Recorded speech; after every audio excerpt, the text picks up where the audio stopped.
Hello friends, good evening. मैं Anil Kumar TRE वर्तमान में कलेक्टेड हनुमानगढ़ में पोस्टेड हूं और जीके विद राकेश जांगिड़ के यूट्यूब चैनल पे आपका स्वागत करता हूं।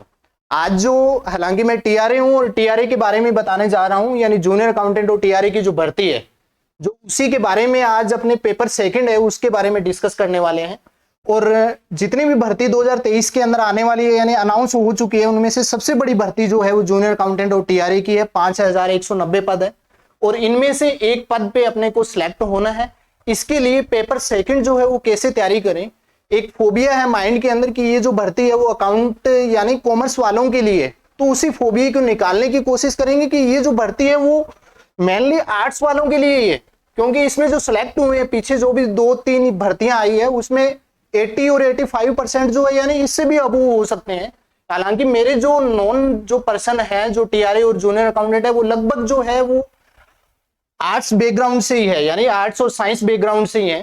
तो हमने जो है वो इस पेपर सेकंड को कैसे हैंडल किया, कैसे टैकल किया और कैसे तैयारी की, उसी के बारे में आज आपको मैं अपना एक्सपीरियंस जो है वो बताने जा रहा हूं। ये जो भर्ती है इसकी डेट भी डिक्लेयर हो चुकी है, 17 सितंबर 2023 को है, यानी 4 महीने का टाइम है। और 4 महीने में क्या पढ़े कि अपना सिलेक्शन हो जाए, इसके बारे में आज अपने जो है वो डिस्कस करेंगे। तो सबसे पहले अपने चलते हैं इसके सिलेबस पे। पेपर सेकंड का जो सिलेबस है उसमें 6 सब्जेक्ट है। इसी तरीके से पेपर फर्स्ट जो है उसमें भी 6 सब्जेक्ट है और 6 सब्जेक्ट वो तो आपको पढ़े हुए हैं सारे सब्जेक्ट, यानी हिंदी, इंग्लिश, उसके अंदर कंप्यूटर भी है, साइंस भी है, मैथ्स भी है और इसके अलावा एक सब्जेक्ट और है वो जीके यानी राजस्थान जीके जो है उसके भी 25-25 क्वेश्चन, यानी सारे सब्जेक्ट का वेटेज जो है वो सेम है। इसी तरीके से 6 सब्जेक्ट जो है वो पेपर सेकंड के अंदर है, उसके अंदर भी 25-25 क्वेश्चन है और पर क्वेश्चन जो हो 3 मार्क्स का है और 75 क्वेश्चन है, 75 मार्क्स का है और टोटल मार्क्स जो है वो 450 मार्क्स अपने पास है, यानी दोनों को मिला के 900 नंबर के जो है वो पेपर होने वाला है अपना। और 900 में से मैक्सिमम मार्क्स या इतने मार्क्स कैसे अपने लाए जाए, कैसे अपने तैयारी करें कि जिससे अपना जो है वो सिलेक्शन हो जाए, क्योंकि कंपटीशन जो है वो तो भयंकर है, सबसे बड़ी वैकेंसी है और सारे के सारे इसकी तैयारी करने वाले हैं। और मेन माइंड के अंदर अपने ये बैठा हुआ है कि ये कॉमर्स के सब्जेक्ट है, पेपर सेकंड है, अपना एक भी सब्जेक्ट ऐसा नहीं है जो अपना सुना हुआ है। अगर अपने देखें तो इकोनॉमिक्स को छोड़ के बाकी सब्जेक्ट जो सुने हुए नहीं है। तो मेनली आपको यहां से ये माइंड से ये निकालना है कि पेपर सेकंड को अपने इजीली जो है वो तैयारी कर सकते हैं। अब मेन क्वेश्चन, मेन समस्या ये है कि कहां से तैयारी करें।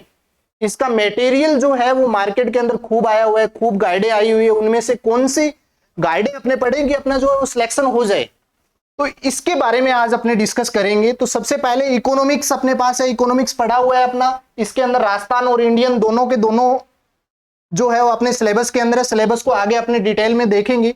तो अपने जो सब्जेक्ट आपको बता दूं कि ये जो सारे के सारे सब्जेक्ट है, जैसे बिजनेस अपने पढ़ेंगे, लेखांकन अपने पढ़ेंगे, ऑडिटिंग पढ़ेंगे, इकोनॉमिक्स पढ़ेंगे, आरएसआर और जीएफ&आर। इसके अंदर आरएसआर और जीएफ&आर जो सब्जेक्ट है वो तो किसी का भी नहीं पढ़ा हुआ है, क्योंकि RSR means Rajasthan service rule, ये भी सामान्य वित्तीय लेखा नियम है। ये तो अकाउंटेंट बनने के अपने बाद में काम आने वाले हैं और ये सर्विस लगने के बाद में काम आने वाले हैं कि अपनी जो जॉब जो है उसके अंदर किस तरीके से कौन कौन से नियम होते हैं, अनुशासनात्मक कार्रवाई जो है वो किस तरीके से होती है, कौन से नियम अपने को फॉलो करने पड़ते हैं जॉब के दौरान, उन सभी नियम जो है वो राजस्थान सर्विस रूल्स है।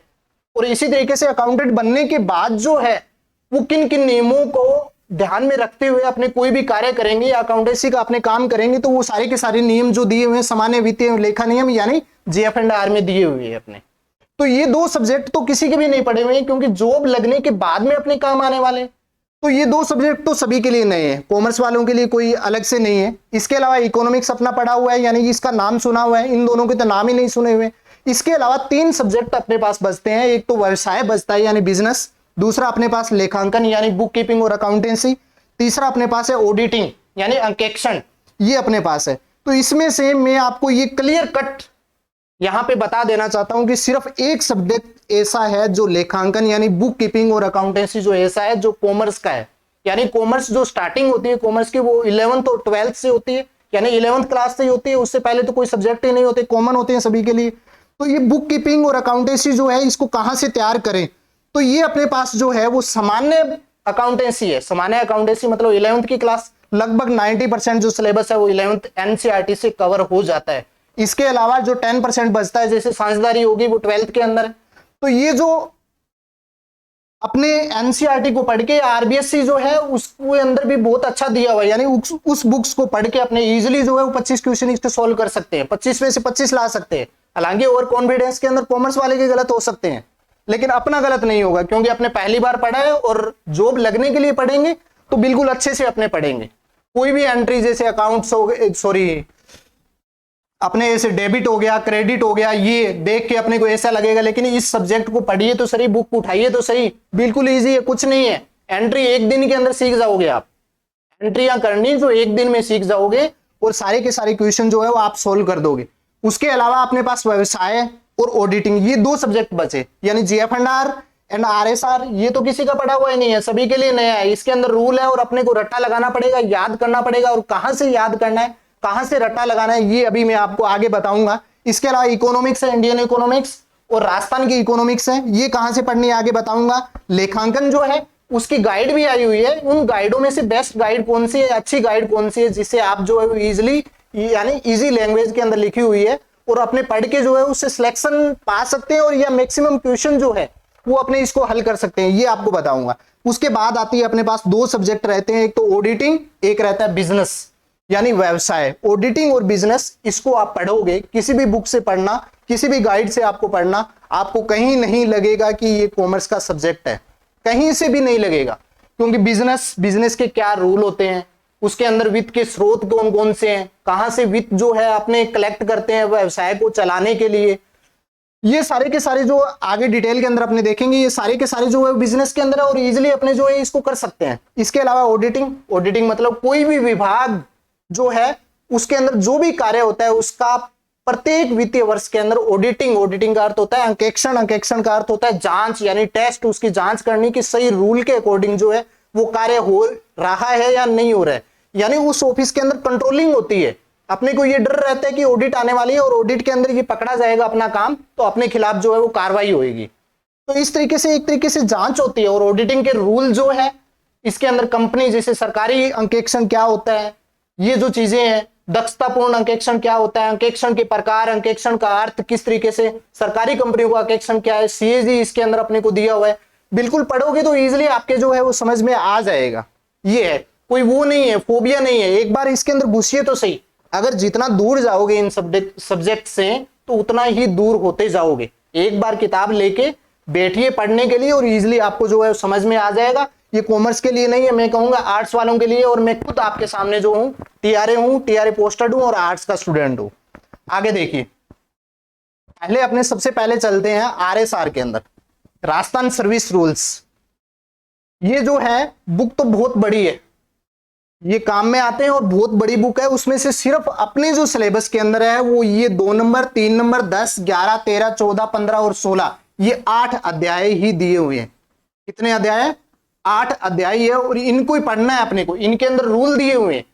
जैसे दूसरा जो है, इसका दूसरा अध्याय जो है इसका नाम है परिभाषा, और इसके अंदर लगभग शायद तक मेरे जहां तक याद आ रहा है 39 या 40 या 38 जो है के आसपास जो है परिभाषाएं दी हुई है। ये परिभाषाएं अपने को याद करनी है कि 1 नंबर पे जैसे 2 नंबर अपने को दिया हुआ है, 2-1 क्या है, 2-2 में क्या है, 2-3 में क्या है, इस तरीके से परिभाषाएं अपने को याद करनी है। यानी टोटल अगर देखें तो 8 अध्याय में लगभग मेरी काउंट की हुई है और अभी तक याद है कि 112 ही रूल है। तो 112 रूल एक दिन के अंदर अगर अपने इसके पीछे पड़ जाए तो एक दिन में 112 रूल अपने जो है वो याद कर सकते हैं। और एक चीज और बता दूं, क्लियर कट बता दूं कि सिलेक्शन में सबसे बड़ी अगर इंपॉर्टेंट रोल, महत्वपूर्ण रोल जो है वो है आरएसआर और जीएफएनआर रूल का, क्योंकि सारे के सारे रट्टा लगा लेंगे और इनके 50 क्वेश्चन आने वाले हैं 2 सब्जेक्ट के, और 50 में से 45 प्लस अगर किसी के मार्क्स है तो ही सिलेक्शन होगा। और रट्टा लगा सकते हैं, इजीली लगा सकते हैं आप। इनको एक बार पढ़ के और क्वेश्चन करके देखिए, सीधे सीधे डायरेक्ट क्वेश्चन आते हैं इनके, और 50 में से 50 भी ला सकते हो। 50 में से 50 यानी 45 प्लस आपके अगर मार्क्स है, यानी तो आप कितने ही ऊपर हो। अगर एक क्वेश्चन अपना इनमें से गलत होता है तो कितने पीछे अपने बैक चले जाएंगे। तो ये किसी का नहीं पढ़ा हुआ, यानी सभी इक्वल है इसमें। आरएसआर और जीएफएनआर ये रूल अपने को पढ़ने, इसी तरीके से ये पढ़ने बैठो। और इसके लिए बुक कौन सी मैं आगे सजेस्ट कर दूंगा। सेकंड जो सब्जेक्ट है वो अपने लेते हैं जीएफएनआर।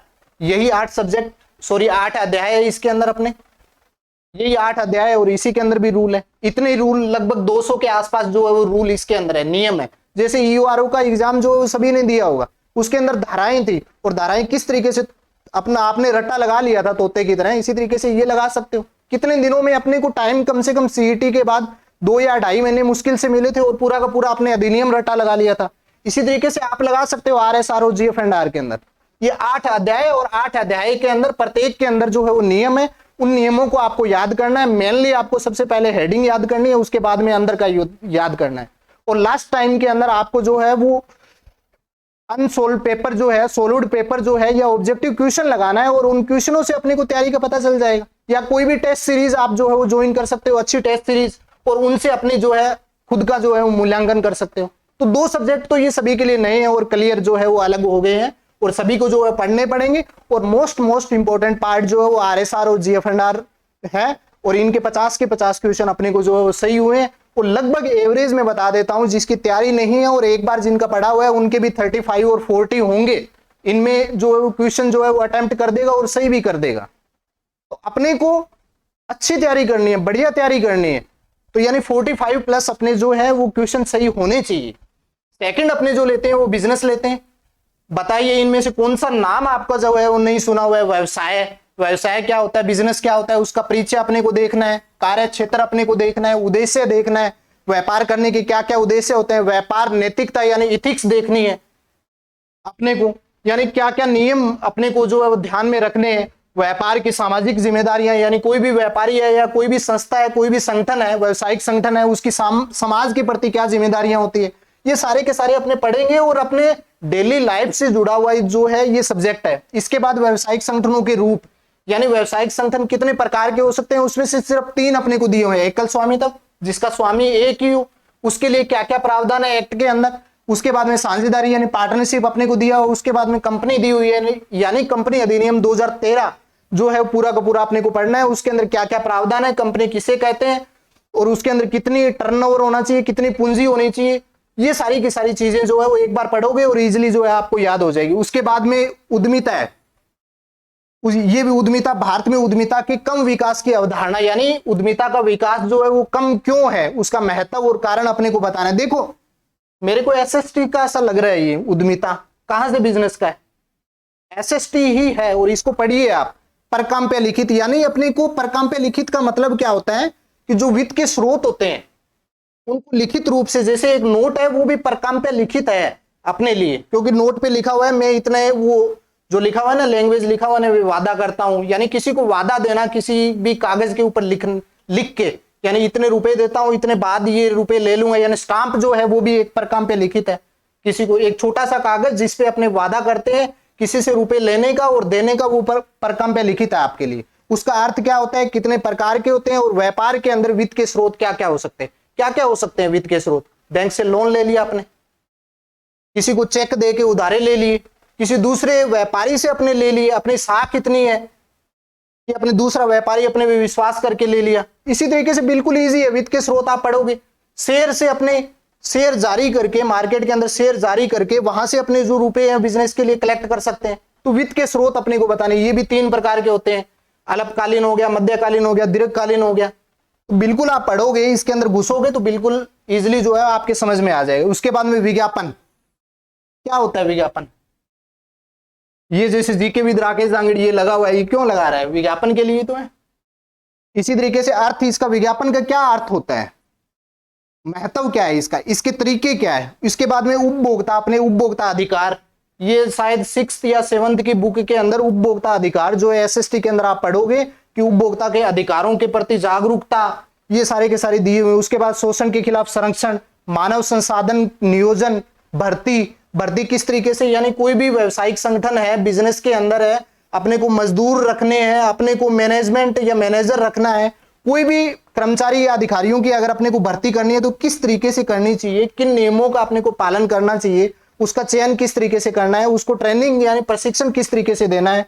उसके बाद में संचार, कम्युनिकेशन, यानी एक मैनेजर के बीच में और एक कर्मचारी, वहां पे उस कंपनी के अंदर कर्मचारी जो है उसके बीच में कम्युनिकेशन जो है, वो गैप जो है वो कैसे खत्म किया जाए, उनके बीच में आने वाली बाधाएं और उसके लिए अपने को सुझाव देने हैं। बिल्कुल एसएसटी का सब्जेक्ट है। मैं कभी भी और कहीं से भी मेरे को जो है ये कॉमर्स का सब्जेक्ट नहीं लगता, न ही इसको मानता मैं। उसके बाद में अनुशासन अपने पास है, प्रभावी अनुशासन के कारण और सुझाव। उसके बाद में समन्वय यानी कोऑर्डिनेशन, इसका महत्व और सिद्धांत। बिल्कुल इजीली इसको जो अपने कर सकते हैं। और कहां से पढ़ना है ये मैं आपको वीडियो के लास्ट के अंदर जो है वो बताऊंगा। उसके बाद में ये 3 सब्जेक्ट अपने पूरे होते हैं। उसके बाद में बताता हूं आपको मैं इकोनॉमिक्स के। ये इकोनॉमिक्स देखिए, इकोनॉमिक्स में ये कह सकता हूं कि ये जियोग्राफी के टॉपिक है। जियोग्राफी को करंट से अगर जोड़ देते हैं अपने, तो ये सारा का सारा जो है वो इकोनॉमिक्स बनता है। यानी भारतीय अर्थव्यवस्था, ये पहला अपने कह सकते हैं कि इकोनॉमिक्स का है भारतीय अर्थव्यवस्था की विशेषताएं, उसकी वर्तमान में समस्याएं क्या है, भारत के अंदर कौन कौन सी आर्थिक नीतियां बनी है, औद्योगिक नीति कौन कौन सी है, भारत की राजकोषीय नीति कौन कौन सी है। इसमें सिर्फ राजकोषीय नीति अपने को दी हुई है, मौद्रिक नीति नहीं दी हुई है, राजकोषीय नीति ही अपने को पढ़नी है। उसके बाद में भारत में आर्थिक नियोजन का अर्थ, उद्देश्य, महत्व, 11वीं पंचवर्षीय योजना अपने को दे रखी है, उसकी बुनियादी विशेषताएं। और इससे क्वेश्चन भी नहीं आएगा, क्योंकि इकोनॉमिक्स के जो क्वेश्चन आते हैं वो करंट से रिलेटेड आते हैं, करंट से रिलेट करके ही आते हैं। और अब पंचवर्षीय योजनाएं जो है, यानी योजना आयोग ही खत्म कर दिया है, तो उसकी पंचवर्षीय योजना का कोई महत्व नहीं है। लेकिन सिलेबस में दे रखा है, बाई चांस क्वेश्चन आ जाए तो अपने को पढ़ना है सिर्फ 11वीं पंचवर्षीय योजना की बुनियादी विशेषताएं अपने को पढ़ना है। उसके बाद में जनसंख्या विस्फोट, यानी जनसंख्या पूरा का पूरा अपने जो है वो कहां पे पढ़ते हैं, जियोग्राफी में पढ़ेंगे, राजस्थान की जियोग्राफी के अंदर है। इसी तरीके से इसके अंदर इकोनॉमिक्स के अंदर ये दे दिया, ये टॉपिक पूरा का पूरा जियोग्राफी है।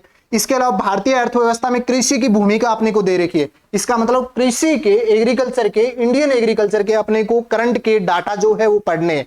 कृषि वित्त के स्रोत, यानी कृषि के अंदर, यानी एग्रीकल्चर जो फील्ड है उसके अंदर वित्त के स्रोत कौन कौन से हैं ये अपने को पढ़ना है। कौन कौन जो है वो किसानों को लोन दे सकता है जिससे अधिक उत्पादकता यानी अधिक उत्पादन हो। कृषि विपणन में हालिया रुझान, यानी वर्तमान के करंट के क्या रुझान है, क्या ट्रेंड्स है वो अपने को पढ़ना है। भारत में औद्योगिक विकास की विकास और संभावनाएं, औद्योगिक विकास, पहली फैक्ट्री कब लगी, ये सारी की सारी अपने को, और आगे जो है उसकी संभावनाएं। उसके बाद में मुद्रास्फीति अपने को दी हुई है, उसके कारण, प्रभाव और उपचार। बिल्कुल इजी है, कुछ नहीं है। इसके बाद में भारत में सार्वजनिक क्षेत्र में भूमिकाएं और समस्याएं, कृषि और उद्योग। ये देखिए ये टॉपिक जो है वो कृषि और उद्योग, और इंडियन जियोग्राफी जो है पूरे राकेश सर आपको करवा देंगे कंप्लीट, ठीक है। यानी इंडियन इकोनॉमिक्स के अंदर कृषि पढ़नी है और लेटेस्ट डाटा अपने को पढ़ने हैं। उसके बाद में उद्योग के लेटेस्ट डाटा अपने को पढ़ने हैं। भारतीय अर्थव्यवस्था में बहुराष्ट्रीय निगमों की भूमिकाएं ये पढ़नी है, जैसे महारत्न जो कंपनियां है, बहुराष्ट्रीय कंपनियां होगी, ठीक है, ये कितनी कंपनियां, इस तरीके के क्वेश्चन आने वाले हैं। उसके बाद में विदेश व्यापार अपने को दिया हुआ, उसकी कितनी मात्रा है, ये जो है वो करंट के अंदर आता है। और करंट की अगर आर्थिक समीक्षा, इंडियन आर्थिक समीक्षा अगर अपने पढ़ते हैं तो उसके अंदर आता है कि सबसे ज्यादा विदेशी व्यापार किसके साथ हुआ, सबसे ज्यादा जो है वो उसके डाटा पूछ लेंगे कि कितने सीआर का हुआ, कितने मिलियन बिलियन का हुआ, उसकी संरचना, उसकी दिशा अपने को बताया। इसके बाद में राजस्थान की अर्थव्यवस्था, और राजस्थान की अर्थव्यवस्था मतलब इसके करंट से रिलेट करके आपको जियोग्राफी पूरी की पूरी दी हुई है, कृषि दी हुई है, उद्योग दिया हुआ है, और पर्यटन की बुनियादी विशेषताएं, विकास और संभावनाएं ये दिया हुआ। कहां से आपको इंडियन इकोनॉमिक्स ये लग रही है, इकोनॉमिक्स बिल्कुल अगर इजिली और सिलेक्टिव मटेरियल अगर आप पढ़ोगे तो आप जो है इसमें सिलेक्शन ले सकते हो। मेरे अकॉर्डिंग मैंने लिया है, सिलेक्टिव मैटर अपने को पढ़ना है, अच्छा मैटर पढ़ना है, और कहां से पढ़ना है ये आपको बताऊंगा आगे, सस्पेंस है अभी। इसके आगे देखिए अपने 4 सब्जेक्ट पूरे कर चुके हैं। आरएसआर, जीएफएनआर, व्यवसाय अपने पढ़ लिया है। उसके बाद में इकोनॉमिक्स पढ़ लिया है। उसके बाद में एक आर्ट्स का सब्जेक्ट पे और लेके चलता हूं, वो है ऑडिटिंग। ऑडिटिंग का अर्थ ही क्या होता है, जांच करना। आपने ये कह सकते हैं चेक करना होता है, जांच करना होता है, ऑडिट करना। उसका अर्थ क्या होता है ऑडिट का, उसका उद्देश्य क्यों करते हैं, छल और कपट है, किसी भी तरीके की बेईमानी की है तो उसको पकड़ने के लिए। ऑडिट के प्रकार अपने को पूछा है, ऑडिट की योजनाएं व प्रक्रिया किस तरीके से कौन बनाता है। उसके बाद ऑडिट प्रोग्राम, वर्किंग पेपर, उसके बाद टेस्ट चेकिंग और रूटीन चेकिंग, ये है ऑडिटिंग के अंदर। है क्या, बुक से आप पढ़ोगे इजिली समझ में आ जाएगा आपको। उसके बाद में बाउचिंग का अर्थ क्या होता है, अपने किसी से कोई भी मॉल के अंदर गए और वहां से अपने सामान लिया और अपने को उसका बिल मिला ना, ये वाउचर है। और क्या है, बिल लेना, बिल देना, ये जो है इनके प्रकार, इनकी अवधारणाएं क्या है, इनका महत्व क्या है, इनकी प्रक्रियाएं क्या है। साइंस का तो, कॉमर्स का मेरे को तो नहीं लग रहा है। उसके बाद में आंतरिक नियंत्रण, एक तो होता है ऑडिटिंग। ऑडिटिंग जो है वो इंटरनल एक्सटर्नल दो हो सकती है। इसी तरीके से आंतरिक नियंत्रण और ऑडिटिंग में फर्क है। नियंत्रण तो कंट्रोल करना, उसको जो है वो ऑडिटिंग जो है वो जांच करना होता है। आंतरिक नियंत्रण किस तरीके से किसी भी संगठन के अंदर जो है वो किया जा सकता है। अपने क्या कर सकते हैं, आजकल गवर्नमेंट ऑफिस के अंदर फिंगर ये जो अटेंडेंस लगने लगी कि 9:30 अपने 11 बजे तक जाते थे, 9:30 जाना पड़ता है।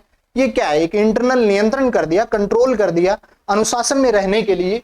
ये आंतरिक नियंत्रण, उसका अर्थ क्या है, उसका उद्देश्य क्या है, आंतरिक जांच क्या होती है, आंतरिक लेखा परीक्षा क्या होती है। उसके बाद में संपत्ति और लेनदारियों का मूल्यांकन और सत्यापन। उसके बाद में कंपनी लेखा परीक्षक के अधिकार, कर्तव्य और दायित्व, यानी कोई भी कंपनी है उसके लेखा जोखा करने वाला जो परीक्षक होगा उसके क्या क्या अधिकार होंगे, यानी किन किन कौन कौन से उसको अधिकार मिले हुए हैं और उसके कर्तव्य क्या होंगे और उसके दायित्व क्या होंगे। यानी ऑडिटर के, कंपनी के ऑडिटर के अपने को अधिकार, कर्तव्य और दायित्व के बारे में अपने को पढ़ना है। उसके बाद में सरकारी कंपनी के लेखा परीक्षा, सरकारी कंपनियों की लेखा परीक्षा कौन कर सकता है, कोई सीए कर सकता है क्या, उसकी नियुक्ति कौन करता है, कब करनी होती है, वो अपना प्रतिवेदन कब देता है, जो भी ऑडिट की है ऑडिट के अंदर क्या क्या निकला है उसके बारे में राय प्रकट करनी होती है। एक चीज यहाँ पे क्वेश्चन आपको एक तैयार करवा देता हूं कि कोई भी ऑडिटर है उसका मुख्य उद्देश्य क्या होता है। मुख्य उद्देश्य होता है उसकी स्थिति विवरण या वित्तीय विवरण जो होता है उस पर राय देना। राय देना मतलब कैसा है, ये ग्रेड देना, एक तरीके से अपने कह सकते हैं A plus B, B plus, B plus वगैरह ये नहीं देता है, लेकिन अच्छा है, बहुत अच्छा है, ये एक्सीलेंट वगैरह ये चीजें अपने को देना है। यानी उसके बारे में राय प्रकट करता है। और राय प्रकट से क्या अपने को लाभ होता है, राय प्रकट से ये लाभ हो सकता है कि उसकी साख बन सकती है। उस ऑडिट की रिपोर्ट जो होती है उसके आधार पे बैंक अपने को और लोन दे सकता है कि हाँ इसकी जो लेखा जोखा, जो हिसाब किताब जो रखा हुआ है वो बहुत अच्छे से नियमों के अकॉर्डिंग रखा हुआ है। तो ये उसके लाभ होते हैं। सरकारी कंपनी की लेखा परीक्षा, सरकारी कंपनी कौन सी होती है जिसमें चाहे स्टेट गवर्नमेंट हो चाहे सेंट्रल गवर्नमेंट हो, उसकी कम से कम 51% हिस्सेदारी होनी चाहिए। वो सारी की सारी कंपनियां जो है वो कौन सी होती है, सरकारी कंपनियां होती है। और सरकारी कंपनी का ऑडिटर कौन होगा, उसकी ऑडिट कैसे की जाएगी, उसके बाद में ऑडिट रिपोर्ट, कोई भी ऑडिट करने के बाद उसमें ऑडिट रिपोर्ट देता है और ऑडिट सर्टिफिकेट जारी करता है। क्या है ये, कुछ भी नहीं है, बिल्कुल इजीली फ्री माइंड से आप पढ़िए और बिल्कुल इजी आपको जो है वो तैयार हो जाएगा। उसके बाद में अपने एक और लेते हैं, सॉरी लास्ट अपना रहा है, 5 अपने कर चुके हैं। उसके बाद में लेखांकन, ये है भी लेखांकन को मैं मान सकता हूं कि ये कॉमर्स का सब्जेक्ट है। और इसको तैयार कहां से करना है, लेखांकन क्या होता है, ये भी बिल्कुल इजी है। लेखांकन क्या होता है, कोई भी वित्तीय व्यवहार हो, कोई भी वित्तीय व्यवहार हो, उसकी प्रकृति किसी भी प्रकार की पूर्णतः हो, अंशतः हो, वित्त यानी रुपयों से उसका कोई भी संबंध होना चाहिए, रिलेशन होना चाहिए, उसको खाता बहियों के अंदर लिखना, ये क्या होता है, लेखांकन होता है। अब किन किन बहियों के अंदर लिखा जाता है इनको अपने पढ़ेंगे। अर्थ क्या होती है, प्रकृति क्या, कार्य, उपयोगिता, लेखांकन के प्रकार क्या होते हैं, लेखांकन समीकरण क्या होता है, ये अपने को देखना है। आमतौर पर स्वीकृत लेखांकन सिद्धांत, लेखांकन के सिद्धांत पढ़ने हैं, अवधारणाएं पढ़नी है, परंपराएं पढ़नी है। परंपराएं मतलब इसकी हिस्ट्री पढ़नी है, कहां से स्टार्ट हुआ था, कहां से स्टार्ट हुआ था, यूनान से हुआ था, मिस्र तब से चल रहा था। उस समय जो मैथमेटिशियन जो थे वो लेखांकन का काम करते थे सारे के सारे। 1494 शायद 1494 के अंदर लुकास पेसियोली को जो है वो लेखांकन का जनक कहा जाता है। ठीक है, और भारत के अंदर इसका किस प्रकार से विकास हुआ, कौन कौन से सिद्धांत इसके अंदर लागू होते हैं, उसकी अवधारणाएं क्या है और उसकी परंपराएं क्या है, ये चीजें अपने को जो पढ़नी है एनसीईआरटी से, जो आप इजीली पढ़ सकते हो, इजी समझ में आपको आ सकती है। उसके बाद में लेखांकन प्रक्रिया क्या है, उसके अंदर कौन कौन सी भैया बनती है, जनरल बनती है सबसे पहले तो अपने नॉर्मल बुक के अंदर लिख देते हैं। उसके बाद में उससे जो भी डेली जो व्यवहार होते हैं वो सारे के सारे जनरल के अंदर आते हैं। उसके बाद में लेजर के अंदर अपने लेते हैं। उसके बाद में ट्रायल बैलेंस अपने चलते हैं। ट्रायल बैलेंस के अंदर अपने को क्या पता चलता है, दायित्व कितने होते हैं, संपत्ति क्या होती है, ये चीजें अपने को पता चलती है। इसके बाद में लाभ हानि खाता भी बनता है जिसे नेट प्रॉफिट और नेट लॉस का अपने को पता चलता है कि तैयारी समायोजन के साथ में अंतिम खातों की तैयारी के लिए अग्रणी। बैंक समाधान विवरण बिल्कुल इजी टॉपिक है, सबसे इजी टॉपिक है बैंक समाधान विवरण। अपने पास मैसेज आता है नहीं कि आपके अकाउंट से इतने रुपए काट लिए गए, इतने रुपए जमा हो गए, क्रेडिट हो गए, डेबिट हो गए। इसी तरीके से बैंक जो है वो अपने लेन देनों का किस तरीके से जो है वो किस तरीके से उसके एंट्री करता है अपने अकाउंट्स के अंदर, और अपनी कॉपी के अंदर वो जस्ट उसकी उल्टी होती है। ये जो एंट्री है बैंक समाधान विवरण, यानी अगर अपनी कॉपी के अंदर जो एंट्री की हुई है और बैंक के अंदर जो अपना जो लेखा जोखा रखा हुआ है उनमें किसी भी प्रकार की अगर विभिन्नता पाई जाती है तो उसको किस तरीके से जो है उसका समाधान किया जाता है, और उसके लिए जो प्रपत्र तैयार होता है उसे बैंक समाधान विवरण कहते हैं। बैंक समाधान विवरण तैयार करना। उसके बाद में मूल्य ह्रास, डेप्रीशिएशन अपने कह सकते हैं। डेप्रीशिएशन के लिए लेखांकन, मूल्य ह्रास प्रदान करने की आवश्यकता और महत्व और तरीके, इसके अंदर एंट्रियां अपने को करनी है कि मूल्य ह्रास अगर हो जाता है, मूल्य ह्रास का मतलब क्या होता है, कोई भी मशीन है घिस गई, आज से 2 साल पहले अपने 1 लाख रुपए में खरीदी है और 2 साल बाद जो 1 लाख की रहेगी, क्या घिसी भी है, पुरानी भी हुई है, उसका मॉडल भी चेंज हुआ है, सब कुछ चेंज हुआ है, ये जो है वो मूल्य ह्रास के लिए लेखांकन, यानी हर साल जो है वो उसकी वैल्यूएशन की जाएगी कि इस कंपनी के लिए ये मशीन है, ये संपत्ति है और इसकी जो है वैल्यू कितनी है। तो वो ह्रास होती है तो उसकी एंट्री किस तरीके से होती है, प्राप्ति, भुगतान खाता, आय व्यय खाता, बैलेंस शीट, एकल प्रविष्टि प्रणाली। ये क्या है, अभी वर्तमान के अंदर पूरे विश्व के अंदर एक सार्वभौमिक प्रणाली जो चल रही है लेखांकन की, यानी चाहे अमेरिका के अंदर हो चाहे भारत के अंदर हो, अगर ये लेखा जोखा जो है, अकाउंटेंसी जो चल रही है वो एक जैसी चल रही है, उसके अंदर एक रूपता है, सार्वभौमिकता है अपने, ये कह सकते हैं। ठीक है, तो एकल प्रविष्टि प्रणाली कौन सी होती है, जैसे चाय की थैली लगाने वाला जो होता है वो क्या करता है, छोटा सा उसका व्यवसाय है और उसके अंदर वो क्या करता है, एक साइड ही लिखता है, न क्रेडिट न डेबिट।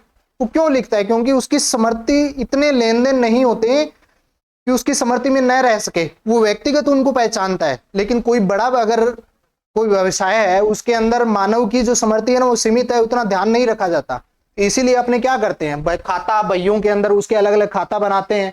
ये जैसे आपको बताया था जर्नल के अंदर तो सारे के सारे क्रेडिट और डेबिट दोनों साइड, लेजर जो है उसके अंदर व्यक्तिगत खाता होता है, कोई भी केस के है तो केस खाता उसके अंदर होगा, कोई भी राम है तो राम का खाता उसके अंदर होगा। तो ये सारी की सारी चीजें जो है बिल्कुल इजीली साइंटिफिक यानी साइंस की तरह है, और साइंस की तरह इसको समझोगे, फिक्स रूल है और रूल अपने रूल के अकॉर्डिंग अगर अपने चलेंगे तो इसको इजीली जो है वो कर सकते हैं। एकल प्रविष्टि प्रणाली कौन सी होती है, यानी एक ही साइड में सारे के सारे जो अपने लिखते हैं जो चीजें, वो सारी की सारी एकल प्रविष्टि प्रणाली है। अपूर्ण अभिलेख का लेखा जोखा रखना, अपूर्ण अभिलेख कौन से होंगे, वही तो होंगे, एक फिक्स डायरी लगा ली, उसमें डेट डाल दी, ऊपर अपने क्या लिख दिया, शुभ लक्ष्मी जय श्री राम लिख के चल स्टार्ट।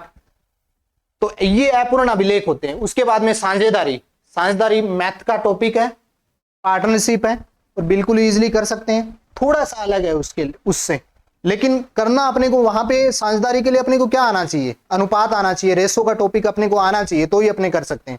तो यहाँ पे भी अपने कह सकते हैं कि रेशो और थोड़ी बहुत मैथ अपने को आनी चाहिए, तो ही अपने जो है वो इसके क्वेश्चन कर सकते हैं।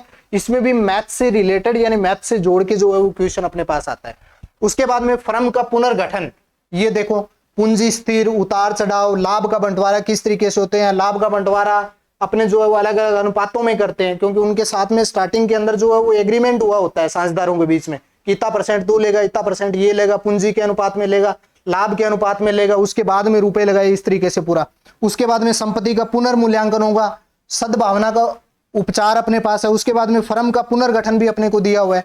उसके बाद में जीवन नीति के उपचार सहित एक साथी का प्रवेश किस तरीके से होगी और उसकी सेवानिवृत्ति और मृत्यु होने पर जो है वो जो लाभ वगैरह या संपत्ति का बंटवारा किस तरीके से होगा अपने पढ़ेंगे, ये समझ में आ जाएगा। ये भी जो है एक सब्जेक्ट जो मैं मान सकता हूं कि बुक कीपिंग और अकाउंटेंसी जो है वो कॉमर्स का है, और इसको जो है वो एनसीईआरटी से आप करिए, बिल्कुल इजीली जो है वो समझ सकते हैं। और गाइड भी मार्केट के अंदर जो है वो आई हुई है। आगे अपने चलते हैं बुक्स पे कि कौन कौन सी बुक्स जो है आपने को पढ़नी है।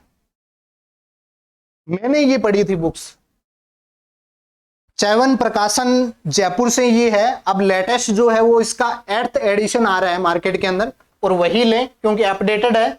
जो पहले वाला जो है वो 7th या 6th एडिशन था हमारे टाइम में, उसमें 2013 तक या 2017 के अंदर एग्जाम, 16 के अंदर एग्जाम हुआ था, तो ये जो है उसके अंदर वहां तक 2016 तक ही अपडेट था।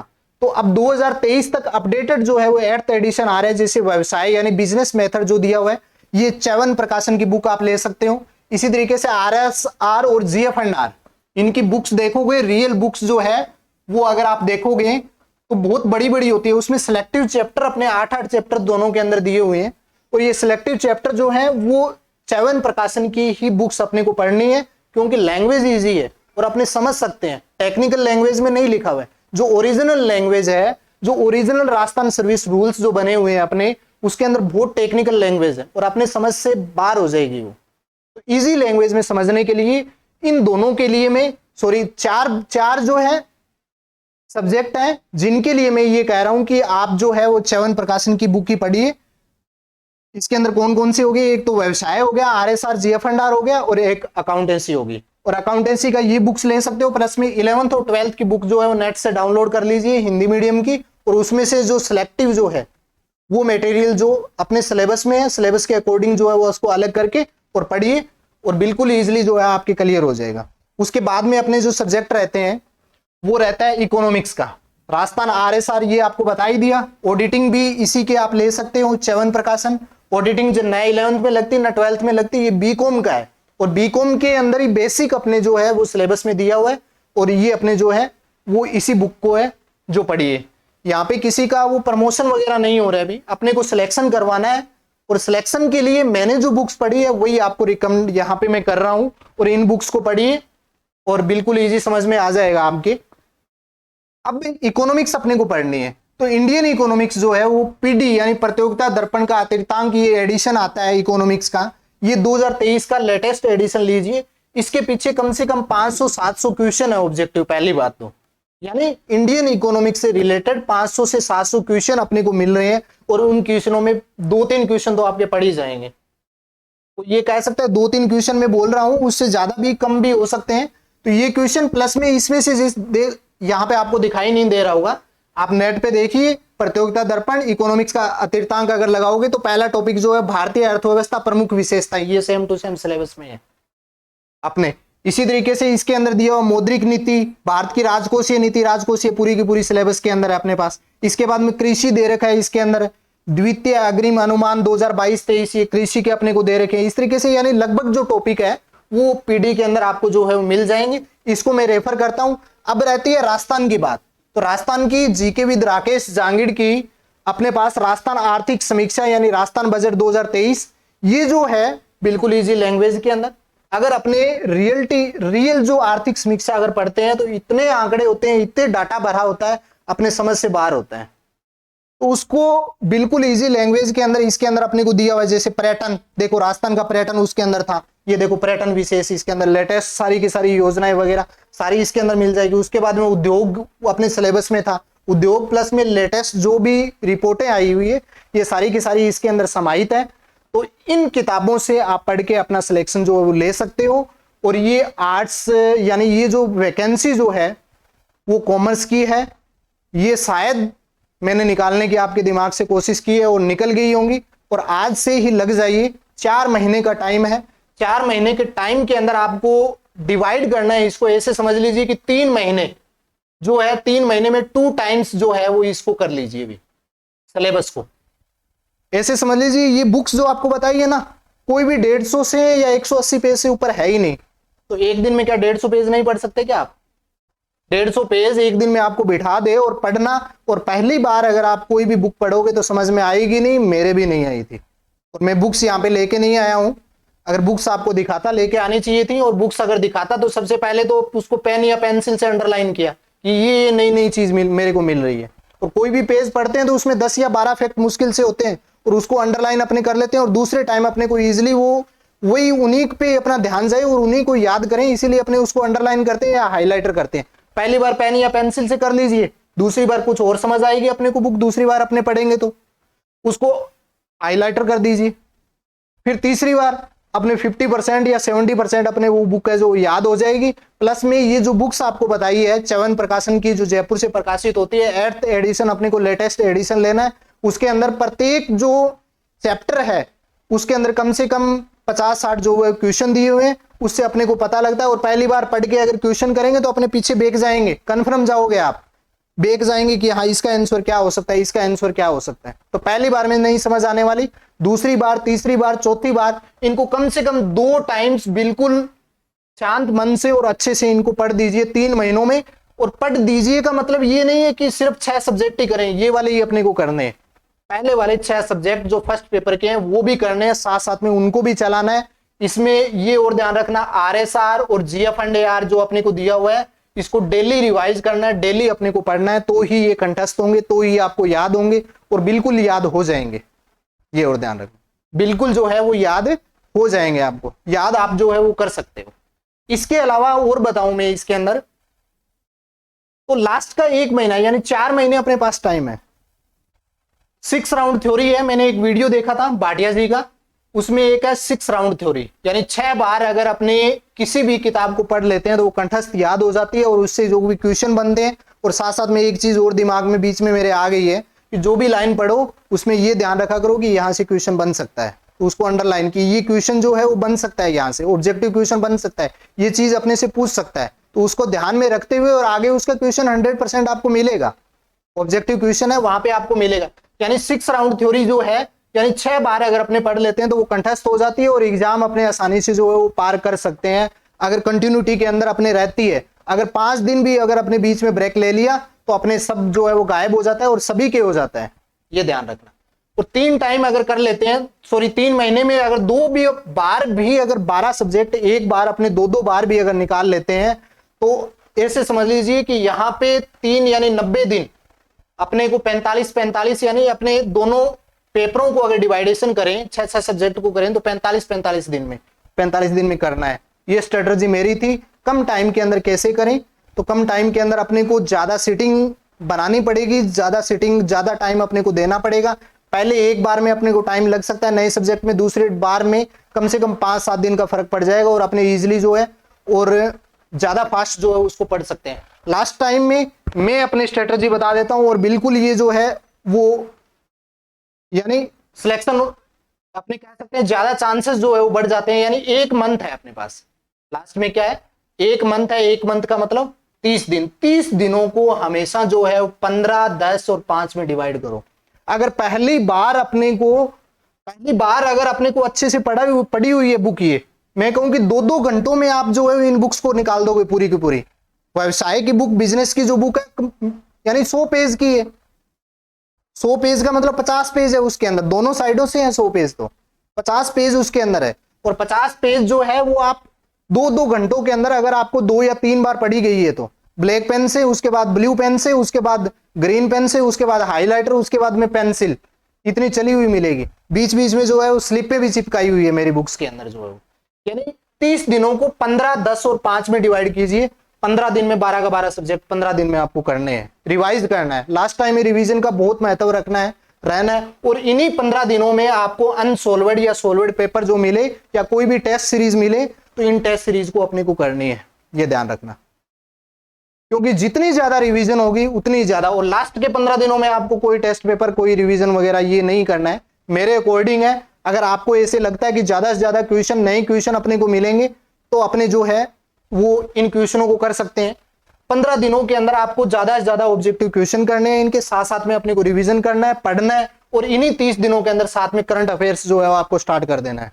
30 दिन पहले डेली 2 या 3 घंटे दीजिए, क्योंकि करंट अफेयर्स के भी कम से कम 10 से 12 क्वेश्चन, प्लस में यहाँ पे तो इंडियन इकोनॉमिक्स और राजस्थान की जो इकोनॉमिक्स है वो पूरी की पूरी है, प्लस में फर्स्ट पेपर के अंदर जो है वो करंट अफेयर है राजस्थान का, इंडिया का भी हो सकता है। तो कम से कम 30 दिन पहले जो है वो 7-8 महीने को पीछे का जो है वो करंट अफेयर्स आपको स्टार्ट कर देना चाहिए। लास्ट में आपको मन में ये कभी नहीं रहेगा, अगर इस हिसाब से आप पढ़ोगे, पहले 2 या 3 बार अपनी क्षमता अनुसार 2 या 3 बार सिलेबस कर चुके हो 90 दिनों के अंदर, उसके बाद में 30 को 15, 10 और 5 में डिवाइड कीजिए। 15 दिन में आपको पूरे 12 सब्जेक्ट करने हैं। और ऐसा नहीं है कि स्टार्टिंग वाले 6 सब्जेक्ट आपके जो है वो नहीं पढ़े हुए हैं आपके, और इनको जो है आप कर सकते हो। और साथ साथ में उनको भी रखना है, क्योंकि 450 मार्क्स का वो भी पेपर है। उसके बाद में उसको 10 दिन में आपको करना है, कैसे करना है ये आप देखिए। उसके बाद में 5 दिन में, अगर इस तरीके से आप करोगे तो लास्ट दिन एग्जाम में जब आप जाओगे तब आपके मन में ये नहीं रहेगा कि एक दिन और होता तो मैं ये कर देता, क्योंकि रिवीजन हो चुका होता है। और लास्ट में जो है आपको ईश्वर पे छोड़ देना है कि मैंने अपनी तरफ से ईमानदारी से तैयारी की है और लास्ट में आपके हाथ है। और ईमानदारी से अगर तैयारी की है तो उसमें निश्चित रूप से फल जो है वो मिलता है। भगवान के घर जो है वो देर है अंधेर नहीं। आपको अपनी सफलता यानी ईमानदारी से अगर आपने मेहनत की है तो उसका निश्चित रूप से एक दिन फल जो है वो मिलेगा।